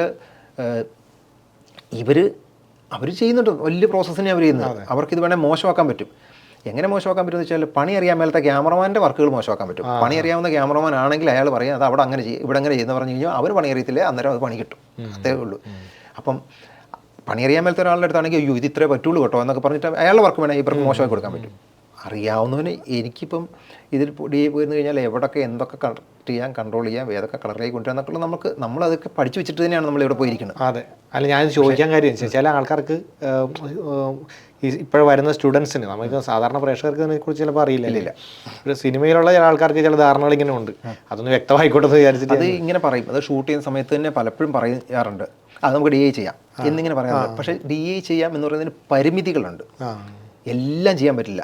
CG ചെയ്യാം എന്ന് പറയുന്നുണ്ട്, CG ചെയ്യാനും പല പരിമിതികളുണ്ട്. ചെയ്യാൻ പറ്റും, ബോളിവുഡിൽ അവിടെയൊക്കെ ചെയ്യാൻ പറ്റും. ഇവിടെ ചെയ്യുന്നതിനും പരിമിതികളുണ്ട്. ചെയ്യത്തില്ലെന്നല്ല, എല്ലാം പറ്റും. പരിമിതികളുണ്ടെന്ന് ഞാൻ പറയുന്നുള്ളൂ. അപ്പോൾ DA ചെയ്യാമെന്ന് പറഞ്ഞു കഴിഞ്ഞാൽ അങ്ങ് വിട്ട് കഴിഞ്ഞാലുണ്ടല്ലോ, അവിടെ പോയിരുന്നിട്ട് അതിന് പരിമിതിയുണ്ട്, പക്ഷേ ചെയ്യാൻ പറ്റും. സമയം എത്ര പോകും? അതേസമയം ആ സമയത്ത് ഇപ്പോൾ ഇവിടെ നിന്നൊരു ഷാഡോ വരുന്ന അത് നമുക്ക് കട്ട് ചെയ്യണമെങ്കിൽ ഇപ്പോൾ കട്ട് ചെയ്ത് കളയാൻ പറ്റും. അങ്ങനെ കട്ട് ചെയ്ത് നമ്മൾ അവിടെ കൊണ്ടുപോയി കൊടുക്കുകയാണെങ്കിൽ ഇതങ്ങ് വെച്ചാൽ മതി. ഇപ്പം ഞാൻ ചെയ്ത സിനിമ അവിടെ ഗ്രേഡ് തുടങ്ങിയിട്ടുണ്ട്, ഇന്ന് തുടങ്ങി, ബേസ് ഗ്രേഡ് ചെയ്ത് വെക്കും. പുള്ളി എന്നെ വിളിച്ചു പറഞ്ഞു, നന്നായിട്ടുണ്ട്, നല്ല രസമായിട്ടുണ്ട്, നല്ല ഇതാന്ന് പറഞ്ഞു. അപ്പോഴും ഞാൻ പറഞ്ഞു നല്ല രസമായിട്ടുണ്ടെന്ന് പറയുന്നു, പക്ഷേ മോശം സാധനങ്ങൾ അതിന് തൊണ്ട് കേട്ടോ എന്ന് പറഞ്ഞാൽ ഞാൻ അങ്ങനെ അങ്ങ് പറയുള്ളൂ. അല്ലാതെ നല്ലതായിരിക്കാം എന്തുകൊണ്ട്. അപ്പോൾ അത് ചെയ്തു വരുമ്പോൾ അവർക്കറിയാം. എന്താ വെച്ചാൽ നമ്മൾ ആ സമയത്ത് ഷൂട്ട് ചെയ്തപ്പം പ്രോപ്പർ ചെയ്യേണ്ട കാര്യങ്ങളെല്ലാം ചെയ്തിട്ടാണ് ഷൂട്ട് ചെയ്യുന്നത്. നിവൃത്തിയില്ലാതെ സമയമില്ലാത്തപ്പോൾ മാത്രമാണ് ചിലപ്പം വിട്ട് കളഞ്ഞേക്കും. ചിലത് കുഴപ്പമില്ല, DAയിൽ പോയിട്ട് DP എന്ന് പറഞ്ഞ് വിട്ട് കളയും. അല്ലാത്ത കട്ട് ചെയ്ത് പ്രോപ്പർ ഫിലിമിൽ ഷൂട്ട് ചെയ്തുകൊണ്ടിരുന്ന എക്സ്പീരിയൻസ് ആണത്. നമ്മളതങ്ങനെ സ്പോട്ടിൽ ചെയ്ത് അതുകൊണ്ട് കളർസിന് ഭയങ്കര എളുപ്പമാണ്. ലെവൽ കറക്റ്റാണ്. അപ്പോൾ ആ കളർസ് പറഞ്ഞു നമ്മൾ കൊടുക്കുന്നതിൻ്റെ ലെവലൊക്കെ കറക്റ്റാണ്. സ്കൈ ഒക്കെ ആണെങ്കിലും കൺട്രോളായിട്ടാണ് കിട്ടുന്നത്. അതുകൊണ്ട് നമുക്ക് DAയിൽ ഇപ്പം 5% ഉണ്ടാക്കാൻ പറ്റുന്നത് അവർക്ക് 50% ക്വാളിറ്റി ഉണ്ടാക്കാൻ പറ്റും. അവരതാണ് അവർ നോക്കുന്നത്. കാരണം നമ്മളിങ്ങനെ ഒരു ഔട്ട്പുട്ട് അവർക്ക് കൊടുക്കുകയാണെങ്കിൽ, ഒരു ഇത് കൊടുക്കുക, ഇൻപുട്ട് കൊടുക്കുകയാണെങ്കിൽ അവർക്ക് അതിൻ്റെ ഔട്ട്പുട്ട് വരുന്നത് വേറെ കുറച്ച് ക്വാളിറ്റി ആയിട്ട് തരാൻ പറ്റും. അതാണ് പറഞ്ഞത്. നേരത്തെ പറഞ്ഞ പോലെയാണ് 50-50 ആണ്. കഴിവുള്ള ഒരാൾക്ക് മാത്രമേ പറ്റുള്ളൂ. പിന്നെ ഈ ടോൺ കാര്യങ്ങളൊക്കെ ചെയ്യുന്നത് കളറിസ്റ്റ് ഡിസൈഡ് ചെയ്യുക. ഇപ്പം എക്സാമ്പിൾ ഞാൻ പറയാം. മുന്തിരിവിളി നിൽക്കുമ്പോൾ എന്ന സിനിമയിൽ ചെന്നൈയിലാണ് പ്രസമാൻ പിക്സൽസ് എന്ന് പറഞ്ഞിട്ട് ചെയ്ത് രംഗ എന്ന് പറയുന്ന കളറിസ്റ്റാണ് ചെയ്ത്. ഭയങ്കര ഫേമസ് ആളാണ്. പുള്ളി തന്നെ ചെയ്യണമെന്ന് പറഞ്ഞിട്ടാണ് പുള്ളിക്കൊണ്ട് തന്നെയാണ് നമ്മൾ ചെയ്യിച്ചത്. അപ്പം ഞാൻ ഗ്രേഡിന് ഫുള്ളിരുന്ന് പടത്തിൽ, കാരണം നമ്മുടെ ഒരു വലിയ പടമല്ലേ. അതെ. അപ്പോൾ ഫുൾ 12 ദിവസം കൊണ്ടാണെന്ന് തോന്നുന്നു അത് ചെയ്തത്, കൃത്യം ഓർക്കുന്നില്ല. ഫുൾ ഡേ പുള്ളിയുടെ കൂടെ ഇങ്ങനെ ഇരിക്കും. 8 മണിക്കൂർ പുള്ളി വർക്ക് ചെയ്യുള്ളൂ. അന്നേരം പുള്ളി കഴിഞ്ഞിട്ട് പോവുകയും ചെയ്യും. അപ്പോൾ ഇരുന്നിക്കുമ്പം ഞാൻ പറഞ്ഞു, ഞാൻ ടോണെല്ലാം മൂഡ് പറഞ്ഞു കൊടുത്തു. പുള്ളി അത് തന്നെ എന്നോട് ഇങ്ങോട്ട് പറഞ്ഞു, നമുക്ക് അത് തന്നെയാണ് വേണ്ടത്, കറക്റ്റ് ഇതാണ് വേണ്ടതെന്ന് പറഞ്ഞാൽ ആ ഒരു ടോൺ ഞാൻ പറഞ്ഞു, സാറേ ഇന്നോലെയാണ് നമ്മുടെ പാറ്റേൺ എന്ന് പറയുന്നത്, dry life to happy life, അങ്ങനെയാണ് ഞാനത് ട്രീറ്റ് ചെയ്തിരിക്കുന്നത്. ഞാൻ ഫസ്റ്റ് ഹാഫിലൊക്കെ പലയിടത്തും ലൈറ്റ് വെച്ചിട്ടില്ല, തെർമോക്കോൾ കൊടുത്തിട്ടില്ല. അപ്പോൾ അതുപോലെ തന്നെ ഭയങ്കര കളർഫുള്ളല്ല. കർട്ടനൊക്കെ എന്താ വെച്ചാൽ മോശം കളറുകളാണ് യൂസ് ചെയ്തിരിക്കുന്നത്. ഡ്രൈ ആയിട്ടുള്ള ലൈഫിൽ കർട്ടൻസൊക്കെ ശ്രദ്ധിച്ചറിയാം, അതൊക്കെ മോശം കളറാണ്. അത് നമ്മൾ അങ്ങനെ പറഞ്ഞ് ചെയ്യിച്ചിരിക്കുന്നതാണ് ആ ഡയറക്ടറുമായിട്ട് പറഞ്ഞിട്ട്. അപ്പം അങ്ങനത്തെ ഒരു പാറ്റേണാണ്. വലിയ കളർ വേണ്ട, കളറില്ലാത്ത രീതി പിടിക്കാം എന്ന് പറയുമ്പോൾ പുള്ളി ഫേസ് മാത്രം എടുത്ത് ഫേസിൽ നമ്മുടെ ന്യൂട്രൽ ടോൺ പിടിച്ചിട്ട് സറൗണ്ടിങ് ഒക്കെ കളർ കുറച്ചിട്ടുണ്ട്. ആ പടം നോക്കുമ്പോൾ അറിയാം. അങ്ങനെയാണ് ആ ഒരു ട്രീറ്റ്മെൻറ്റ് ചെയ്ത് എനിക്ക് അങ്ങനെ പറഞ്ഞു കൊടുക്കാൻ പറ്റും. അത് ഇങ്ങനെ ചെയ്യാൻ എനിക്കറിയില്ല. അതാണ് ടെക്നീഷ്യൻ. അപ്പോൾ പറഞ്ഞു കൊടുക്കുന്നത് അതുപോലെ വർക്കൗട്ട് ചെയ്ത് വരുമ്പോൾ ഞാൻ ഹാപ്പിയാണ്. അതാണ് പുള്ളി ചെയ്തത്. സെക്കൻഡ് ഹാഫ് ആയപ്പോൾ ഞാൻ പറഞ്ഞു, സാറേ ഇന്നോലെയാണ്, ഹാപ്പി ലൈഫാണല്ലോ, അപ്പം പിന്നെ പ്ലസൻ്റ് ആയിക്കോട്ടെ, ബ്രൈറ്റ് ആയിക്കോട്ടെ, വിഷ്വൽ ബ്രൈറ്റ് ആയിക്കോട്ടെ, ബ്രൈറ്റ് ചെയ്യേണ്ടത് ബ്രൈറ്റ് ചെയ്തു, കളറായിക്കോട്ടെ, ഭയങ്കര കളറല്ല, നോർമൽ കളറ്, അതേപോലെ അങ്ങനെ ആ പാറ്റേൺ ഫോളോ ചെയ്തിട്ടുണ്ട് ഫസ്റ്റ് തൊട്ട്. ഇതിൻ്റെ ഇടയിൽ ഒരു ഏർലി മോർണിംഗ് ഷോട്ടുണ്ടോ, മറ്റേ മോഹൻലാലിൻ്റെ മീന എണീറ്റ് ഉറക്കം തെളിഞ്ഞ് എണീറ്റ് വന്നു കഴിയുമ്പോഴത്തേക്ക് ഒരു സ്വപ്നം കാണുന്ന അതുപോലെ എന്തോ സംഭവം തോന്നുന്നു. ഞാൻ അത് വിട്ടുപോയി. അപ്പം മോള് പോലീസ് വണ്ടി അന്വേഷിച്ച് വരുന്നതായിട്ട് ഒരു ഉണ്ട് ഏർലി മോർണിംഗ്. മോളെ കാണുന്നില്ല. അപ്പം സ്റ്റെപ്പ് ഇറങ്ങി ഓടി വന്നു കഴിയുമ്പോഴത്തേക്കും പോലീസ് വണ്ടി വന്നിരിക്കുന്നു. അങ്ങനത്തെ ഒരു ഡ്രീമാണ്. പുള്ളി ഞെട്ടി, എന്നിട്ട് സ്വപ്നത്തിൽ ഞെട്ടി എണീക്കുന്നതാണ്. അപ്പം ഇത് ഷൂട്ട് ചെയ്തു. നമ്മൾ ഷൂട്ട് ചെയ്ത് 6 മണി സമയത്താണ്, വൈകിട്ടാണ് ഷൂട്ട് ചെയ്ത്. അതിരാവിലത്തെ പോലെയാണ് കാണിക്കേണ്ടത്. ഞാനിപ്പോൾ കളറിസ്റ്റിൻ്റെ അടുത്ത് പറഞ്ഞു, നമ്മളത് മുൻകൂട്ടി കണ്ടിട്ടാണ് അവിടെ ലൈറ്റപ്പ് ചെയ്തതും അങ്ങനെ ചെയ്ത്. ഞാൻ പറഞ്ഞു, എനിക്ക് വേണ്ടത് മൂഡ് ഇന്നാണ്, ആർട്ടിസ്റ്റിൻ്റെ അവിടെ ലൈറ്റ് വേണം, ബാക്കി സറൗണ്ടിങ് എല്ലാം ഒരു 5:30 മണി അതുപോലെ ഏർലി മോർണിംഗ് ആ ഫീലാണ് വേണ്ടത്. അപ്പോൾ പുള്ളി 1-2 മെഷീനിൽ 1-2 തിരിയുമ്പോഴത്തേക്കും സറൗണ്ടൊക്കെ ഡീപ്പായി നമ്മൾ എന്താണോ മനസ്സിൽ കണ്ടത്, അതായത് ഷൂട്ട് ചെയ്യുമ്പോഴേ നമുക്കൊരു ധാരണ ഉണ്ടല്ലോ, അല്ലെങ്കിൽ ആ സ്ക്രീൻ വായിക്കുമ്പോൾ എങ്ങനത്തെ അതാണ് ആ പടത്തിൽ ആ ഏരിയ വന്നിരിക്കുന്നത്. അതാണ് കളറിസ്റ്റ് എന്ന് പറയുന്നത്. അപ്പം അത് അയാൾക്ക് പറ്റും. അപ്പം ഈക്വൽ ഇമ്പോർട്ടൻസ് ആണ്. പക്ഷേ പുള്ളി തന്നെയല്ല, പക്ഷേ എന്ത് വേണമെന്നുള്ളത് നമ്മൾ ക്യാമറാമാൻ നമ്മൾ അറിയാവുന്ന ആൾക്കാരാണ് നമ്മളിത് പറഞ്ഞു കൊടുക്കും. അതിനെ വർക്കൗട്ട് ചെയ്യാൻ അറിയാവുന്ന ആൾക്കാരാണ് അവർ ചെയ്യും. അങ്ങനെയുള്ള കളറിസ്റ്റുകളാണെങ്കിൽ അവർക്ക് അവാർഡും കാര്യങ്ങളൊക്കെ കിട്ടും. അതാണ് ചെയ്യുന്നത്. ഞാനിപ്പോൾ കണ്ടിരിക്കുന്ന എനിക്ക് നല്ല ഇഷ്ടപ്പെട്ടിരിക്കുന്ന ക്യാമറമാനാണ് ഷൈജു ഖാലിദ്, മലയാളത്തിൽ. കാരണം അയാൾ ചെയ്തിരിക്കുന്ന എല്ലാം ഡിഫറെൻറ്റ് സിനിമകളാണ്. ഞാൻ ഒരുമാതിരിപ്പെട്ട എല്ലാ സിനിമകളും വാച്ച് ചെയ്യുന്നതാണ്. എനിക്ക് ഭയങ്കര ഇഷ്ടമാണ് ശരിക്കും മലയാളത്തിലെ. ബാക്കിയുള്ളവർ മോശം മറക്കാന്നല്ല ഞാൻ പറയുന്നത്, പക്ഷേ എന്നാൽ പോലും ആരെയും തള്ളി പറയുന്നതല്ല. എനിക്ക് പേഴ്സണലി വാച്ച് ചെയ്തിരിക്കുന്നത് സബ്ജക്റ്റ് ഡിമാൻഡ് ചെയ്യുന്ന രീതി, ഫോട്ടോഗ്രാഫി, ലൈറ്റപ്പും ഒക്കെ. കുമ്പളങ്ങി നൈറ്റ്സൊക്കെ കണ്ടില്ലേ, മഹേഷിൻ്റെ പ്രതികാരം ഞാൻ കാണുന്ന ഏറ്റവും വലിയ വർക്കാണ്. മഹേഷിൻ്റെ പ്രതികാരം എനിക്ക് ഇഷ്ടപ്പെട്ട വർക്കാണ്. എന്താണ് നാട്ടിൻപുറം, അതാണ് അതിൻ്റെ അടുത്ത് കൊണ്ടുവന്നിരിക്കുന്നത്. കുമ്പളങ്ങി എന്താണ് ആ ഇതെന്ന് പറഞ്ഞാൽ തീര പ്രദേശം അല്ലെങ്കിൽ അങ്ങനത്തെ ഒരു സംഭവം, കായലും അതുമായിട്ട് ബന്ധപ്പെട്ട സാധനങ്ങളാണ്, അതങ്ങനെയാണ് കൊണ്ടുവന്നിരിക്കുന്നത്. പിന്നെ ഈ മയ്യവ്, അത് വേറൊരു പാറ്റേൺ. ഈ പുള്ളിയുടെ എല്ലാ സിനിമകളും ശ്രദ്ധിച്ചറിയാം. ഇപ്പോൾ റീസെൻ്റ് ആയിട്ട് വന്നിരിക്കുന്ന ഇത് മഞ്ഞുമൽ ബോയ്സ്, അതിൻ്റെ വിഷ്വൽ അത് ഒരു സെറ്റിൽ ഷൂട്ട് ചെയ്തിരിക്കുന്നത്, എന്നാലും അവിടെ ഒറിജിനലി ഷൂട്ട് ചെയ്തിട്ടുണ്ടല്ലോ, ആ മഴയും കാര്യങ്ങളും, അതിൻ്റെ മൂഡ് ശ്രദ്ധിച്ചോ. അതായത് ഫീൽ കൊണ്ടുവന്നിരിക്കുന്നുണ്ടോ, ആ മഴയുടെ മൂഡ്, അവരുടെ ആ സീൻസിൽ ഓട്ടം ബഹളം, അത് ആ ടെൻഷൻ എല്ലാം അത് ഫോട്ടോഗ്രാഫിയിലൂടെ എന്തെങ്കിലും എടുത്ത് വെച്ചാലേ നിങ്ങൾക്ക് മ്യൂസിക് ഡയറക്ടർ അല്ലേ, അപ്പോൾ നിങ്ങൾക്ക് അത് മ്യൂസിക്കിലൂടെ കൊണ്ടുവരാൻ പറ്റുള്ളൂ. അതെ, അത് അത്രേ ഉള്ളൂ. ഒന്നും എടുത്തു വെക്കാതെ വെറുതെ ക്യാമറ ഇങ്ങനെ വെച്ചതിന് ശേഷം നിങ്ങൾ ഉണ്ടാക്കിയോ എന്ന് പറഞ്ഞു കഴിഞ്ഞാൽ എന്ത് ചെയ്യാൻ പറ്റും? വിഷ്വൽ ചെയ്ത് സിനിമാറ്റോഗ്രാഫി എന്ന് പറഞ്ഞാൽ ഒരു വലിയ പാർട്ടല്ലേ. അതെ, ഏറ്റവും വലിയ പാർട്ടാണ് സിനിമാറ്റോഗ്രാഫി. അപ്പം നമ്മുടെ ചാട്ടുള്ളിയിൽ RR സൈഡൊക്കെ നന്നായിട്ട് വന്നിട്ടുണ്ട്. വെച്ചാൽ കുറച്ച് ഷോർട്സ് അങ്ങനത്തെ ഉള്ളതുകൊണ്ട് ആ എൻഡിലൊക്കെ ഓട്ടവും ചാട്ടവും ഉമ്മകളും ഒക്കെ അതങ്ങനെ പോയിട്ടുണ്ട്. പടം എന്തായാലും എത്രയും പെട്ടെന്ന് ഇറങ്ങട്ടെ. ജസ്റ്റിനും എനിക്കത് വലിയ ഗുണമാണ്. ഞാൻ ജസ്റ്റിൻ ചെയ്ത പാട്ടുകൾ ഉണ്ടല്ലോ, അത് നല്ല ഹിറ്റ് പാട്ടാണ്. ആ മദ്യപാനമായിട്ട് ബന്ധപ്പെട്ട ഒരു പാട്ടുണ്ടല്ലോ, വെള്ളപടി സോങ്, അത് നല്ല രസമായിട്ടുണ്ട് ആ പാട്ട്. അതൊക്കെ ഇറങ്ങിയാൽ നല്ലതായിരുന്നു. റിലീസ് ഉണ്ടാവുമെന്നാണ് അവർ പറയുന്നത്. ഞാനേ നമ്മളിപ്പോൾ ഹോളിവുഡിലെ കാര്യം പറഞ്ഞിരുന്നല്ലോ. അപ്പോൾ ഈ ഹോളിവുഡിലുള്ള ഒരു ക്വാളിറ്റി എന്തിനാണ് നമുക്ക് ഇന്നിപ്പോൾ എല്ലാ സംവിധാനങ്ങളും ഇവിടെയുണ്ട് അവിടെയുണ്ട്. പക്ഷെ എന്തുകൊണ്ടാണ് ആ ഹോളിവുഡിലെ ക്വാളിറ്റി നമുക്ക് ഇപ്പോഴും ഇവിടെ മെയിൻറ്റെയിൻ ചെയ്യാൻ പറ്റുന്നത്?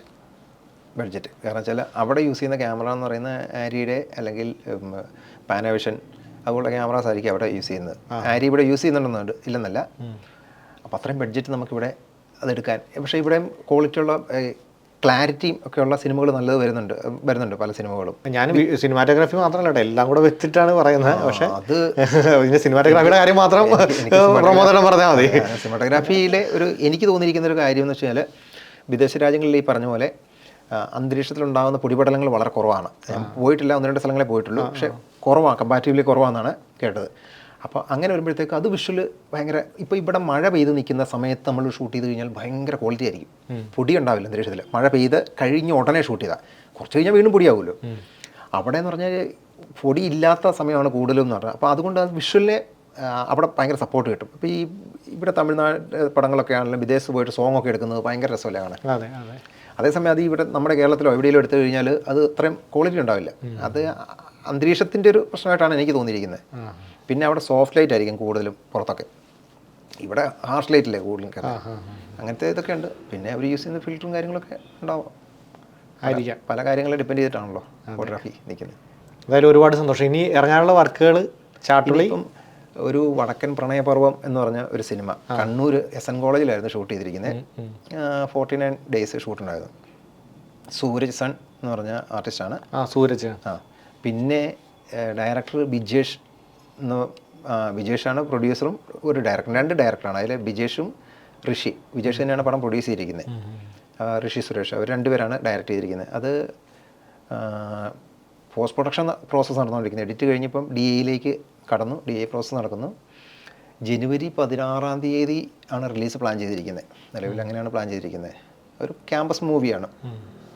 ഒരു കുറച്ച് 12 വർഷം മുമ്പത്തെ ഒരു കാലഘട്ടവും അതിന് ശേഷമുള്ള ഒരു കാലഘട്ടമായിട്ടുള്ള അങ്ങനത്തെ ഒരു പീരീഡ്. ഇപ്പം റീസെൻറ്റ് അങ്ങനെ ഒരു 12 വർഷം മുമ്പും ഇപ്പോൾ പ്രസൻറ്റും അങ്ങനെയാണ് പടം പോകുന്നത്. ഒരു നോർമൽ ഫിലിം അത്രയേ ഉള്ളൂ. അല്ലാതെ ഭയങ്കര സംഭവം ഒന്നും ഒരിക്കലും നമുക്കതിനെ പറയാൻ പറ്റില്ല. ഒരു വടക്കൻ പ്രണയപർവം, അതാണ് പടത്തിൻ്റെ പേര്. അപ്പോൾ എല്ലാവിധ ഭാവുകങ്ങളും ഞാൻ ആഗ്രഹിക്കുകയാണ്. പ്രമോദേട്ടൻ്റെ സിനിമാറ്റോഗ്രാഫർ എന്ന നിലയിൽ ഇന്ത്യൻ സിനിമയിൽ അല്ലെങ്കിൽ ലോക സിനിമയിൽ സുവർണ്ണ ലിപികളിൽ പ്രമോദേട്ടൻ്റെ പേരും എഴുതപ്പെടട്ടെ. ഇവിടെ വന്നതിൽ ഒരുപാട് സന്തോഷം. Thank you so much. Okay, thank you.